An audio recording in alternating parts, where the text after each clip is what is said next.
50 বছর ধরে নৌকা চালাইতেছি। এমনিতে আমার 2 মেয়ে 1 ছেলে। ছেলে অনার্স পর্যন্ত পাস করে মনে করে ঘোরাফেরা করতেছে, চাকরি বাকরি পাইতেছে না, কোনো কিছু করতে পারতেছে না। অনেকখানি চাকরি করতে গেলেও মনে করেন যে অনেক টাকার প্রয়োজন। মাদারীপুর থেকে 20 বছর বয়সে ঢাকা এসে হাল ধরেছেন নৌকার। একটা সময় নিজের নৌকা থাকলেও ভাড়ায় টানছেন এখন এটি।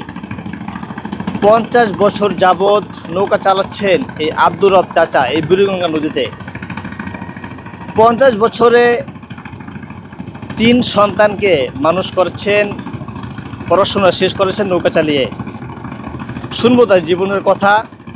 পাশাপাশি বুড়িগঙ্গা নদী 50 বছর আগে কেমন ছিল, 50 বছর পরের অবস্থা এটি কিভাবে হলো, এর ইতিহাস শুনবো আব্দুর রব চাচার কাছ থেকে। বুড়িগঙ্গায় খেয়া পারাপারের আয় দিয়ে চলে আব্দুর রবের সংসার। একটা সময় নিজের নৌকা থাকলেও সংসারের অভাব অনটনের কারণে সেটি বিক্রি করে দিতে হয়েছে।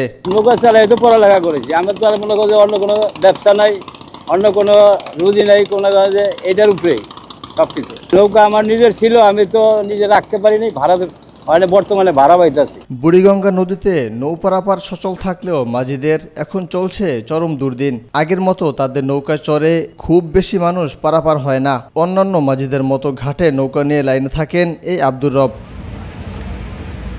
দ্রব্যমূল্যের সীমাহীন ঊর্ধ্বগতির সাথে তাল মেলাতে পারছেন না আব্দুর রব মাঝির মতো মানুষগুলো।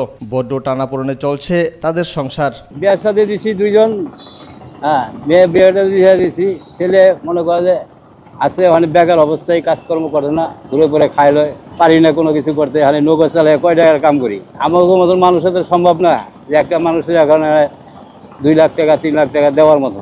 এর ভিতরে কোনো আয় ব্যয় নাই, মনে করেন 2 টাকা যে আয়, কোনো আয় নাই। বরং জিনিসপত্রের দাম হলো বর্তমানে বেশি, কথা বলছেন, এই পয়সায় অনেক চলে না হিসাবে। বিশাল বুড়িগঙ্গা হারিয়েছে যৌবন। আব্দুর রবের মতো বার্ধক্য নেমে এসেছে রাজধানীর এক সময়ের জৌলুস ভরা নদীতে। নিজ চোখেই এই বদলে যাওয়া দেখেছেন তিনি। এগুলি তো মনে করে যে কিছু ছিল না, বাড়ি ঘর এগুলিও এই যে অনেক বেড়িবাঁধ হয়েছে, বিল্ডিং বানানো হয়েছে, মনে করে যে বেড়িবাঁধের পরে বাড়ি ঘর এগুলিতে ছিল না। এখানে মনে করে যে সব কাঁচা রাস্তাই ছিল। আর এখন মনে বর্তমানে বেড়িবাঁধ দেওয়ার পরে যেমন হয়তো বিল্ডিং হয়ে গেছে, মনে করে বাড়ি ঘর হয়েছে, দোকানপাট করছে, এগুলি ছিল না কিছু। নদী তার এখানে ছিল না, ওই যে আপনার বিল্ডিং দেখা যায় অত দূর ছিল আপনার এই নদী। এগুলি বেড়িবাঁধ করে হেলাইছে, ওদিকেও খাপা হেলাইছে, ওদিকেও বাড়িঘর করছে। বেড়িবাঁধ দেওয়ার পরে মনে করেন যে ওদিকে বাড়িঘর করে ফেলাইছে, নাহলে নদী আরও বড় ছিল ওদিকে। এত নৌকা যন্ত্র, এত ট্রলার মলার ছিল না, হ্যাঁ ট্রলার ছিল না, এত ঘাট ছিল না।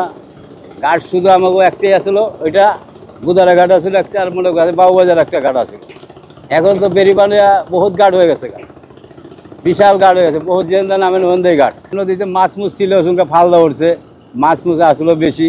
দেখা যায় একটা চাপ পড়ে গেছে, মাছ আছে, মাছে বাড়ি গেছে, একটা ফালদা উঠে গেছে উপরে, কথা বলছেন। এইরকম মাছও ছিল এই নদীর মধ্যে, কিন্তু এখনো তো কিছু নাই। পেটের তাগিদে দুর্যোগ, ঝড়, ভয় সব উপেক্ষা করেই নদীতেই থাকতে হয়েছে তাকে। মানুষ পারাপার করলে তবেই জোটে খাবার। কুলাইতে পারতাম তো থাকতাম না, আপনার মনে করেন বাইন্দা বয়ে থাকতাম। এখানে দেখি যে ওখানে পারতাছি না, কী করুম, যে এখানে বাইন্দা বয়ে রয়েছি। ঝড় বৃষ্টিতে কুলাম যায় না, বাতাস, অনেক ঢেউ নদীতে, পাওয়ান যায় না। এই অসংখ্য বড় বড় নদী আসলো। এই আব্দুর রব চাচার মতো আরও অনেকে রয়েছেন এই বুড়িগঙ্গা নদীর তীরে।